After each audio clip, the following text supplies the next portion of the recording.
Central trabalha sobre deficiência linguística e o subtema de diferença na deficiência. O grupo é composto pela Leci, por mim, Malane, pela Vanessa e pela Suzana. A introdução. A linguagem é o principal produto da cultura e é o principal instrumento para a sua transmissão. O principal objetivo do trabalho é analisar as relações entre linguagem e escola, com a finalidade de compreender os problemas educacionais das camadas populares do Brasil, enfatizando os principais fatores pelo fracasso escolar no ensino da língua portuguesa. O que é deficiência linguística?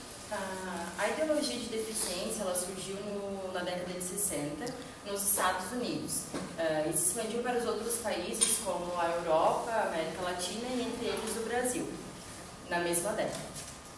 Então, o conceito de deficiência linguística é rejeitado por os linguistas e traz em si a ideia de línguas melhores e piores umas que as outras.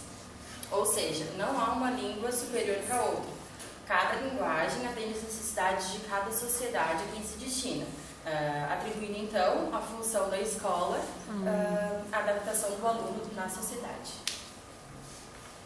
Os conceitos de deficiência cultural e privação cultural são atrelados à sociedade de organização capitalista. Isso justifica as desigualdades da utilização da crença e a posição que o indivíduo se encontra na hierarquia social, que é caracterizado pelas suas características pessoais. A teoria da deficiência cultural afirma que as crianças das camadas populares chegam à escola com uma linguagem deficiente. Isso as impede que crianças elas tenham dificuldade no aprendizado e nas suas atividades. Crianças com déficit linguístico elas apresentam problemas na pronúncia, na regência, na concordância entre falas. Elas geralmente usam frases curtas ou incompletas. Então, essas são algumas características de um aluno com déficit linguístico. A hipótese, agora um outro tema, né, para aprofundar um pouco mais sobre o déficit linguístico, que fala sobre a teoria da carência cultural, que as crianças camadas populares, ao contrário das crianças das classes favorecidas, apresentam um déficit linguístico. Que foi sobre isso que eu expliquei para vocês agora. Aqui, para entender um pouco mais, o número de alunos com um nível socioeconômico alto, eles mais ou menos tinham uma média 8, comparado com os alunos de nível socioeconômico baixo, que tem em média 4. A teoria de Bernstein. Basil Bernstein, ele era um sociólogo inglês, né, que foi um dos responsáveis pela teoria da deficiência linguística na década de 60. Bernstein afirma a existência de diferentes tipos de linguagem determinados pela origem social e propõe uma relação causal entre a classe social a que pertence a criança, sua linguagem e seu rendimento escolar. Embora esse pensamento ele tenha se alterado profundamente ao longo da sua produção, a teoria do uso da linguagem ele é função das relações sociais. Então, só para enfatizar, lembrando que essas teorias da deficiência cultural e da deficiência linguística, elas são todas da década de 60, né? não dos dias de hoje. Ainda hoje observa-se que a educação ela é relativa ainda às classes sociais e à região. Mas isso é uma coisa que a gente tem tentando mudar e que a educação tem que ser igual para todo mundo, né? Independente da classe, da cor.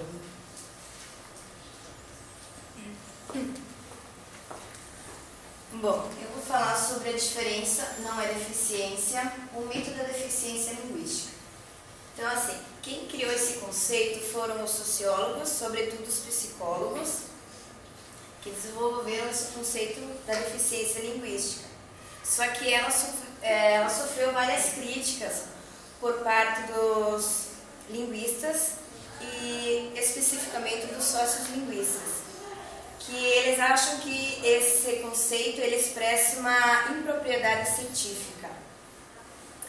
Eles julgam nisso que esse conceito ele pode haver nas línguas ou nas variedades linguísticas um conceito sobre superioridade e inferioridade, ou uma língua melhor ou pior. e eles não concordam com esse conceito. Os sociolinguistas, eles acreditam que a influência vem do meio físico e do contexto cultural e sobre a língua. E assim a língua e o comportamento linguístico de seus falantes estão estreitamente ligados à cultura que ocorre.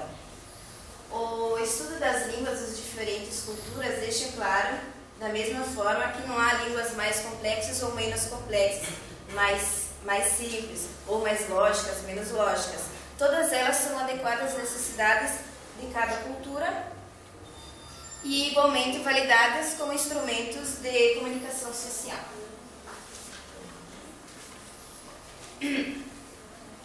Embora um grupo de pessoas que utilizam a mesma língua constitua uma comunidade linguística, isso não significa que essa língua vai ser homogênea ou uniforme.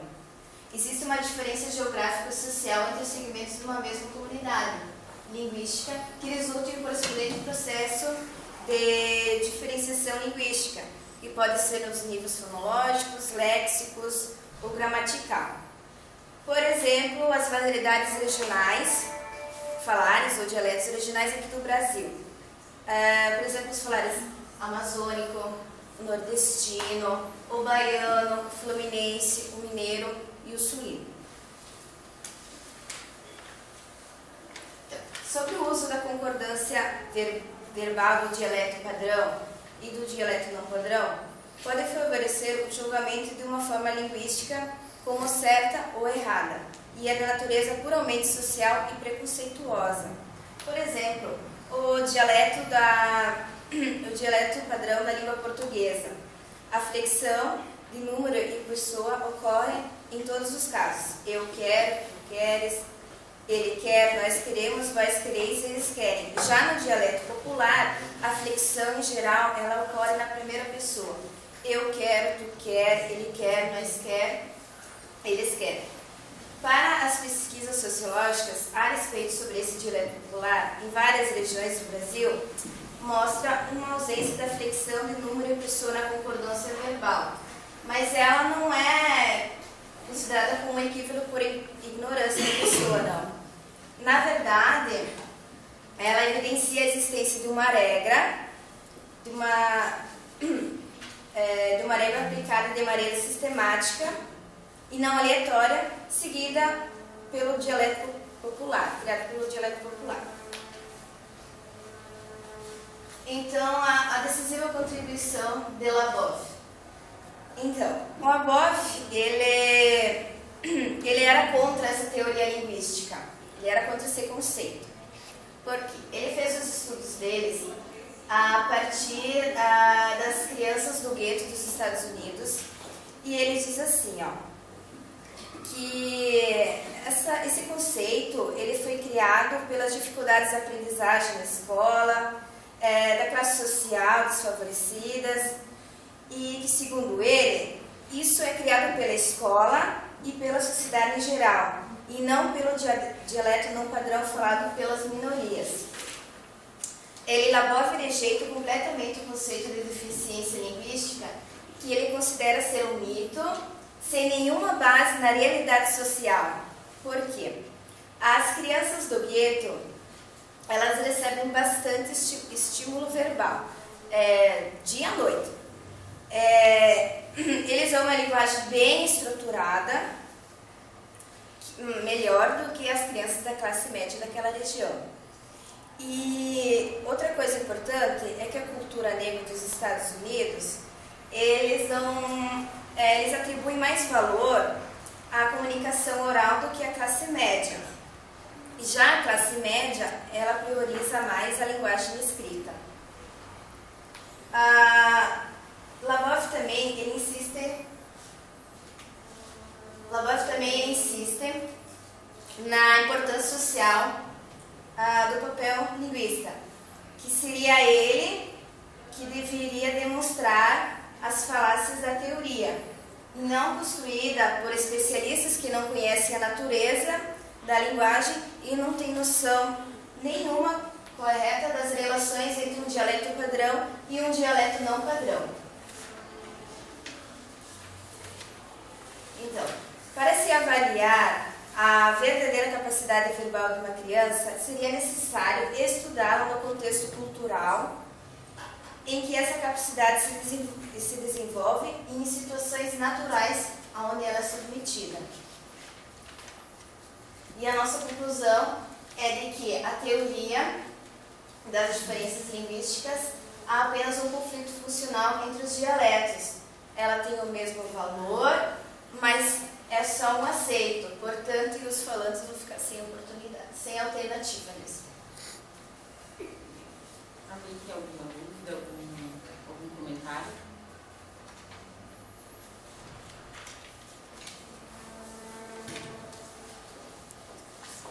Então seria isso. Então seria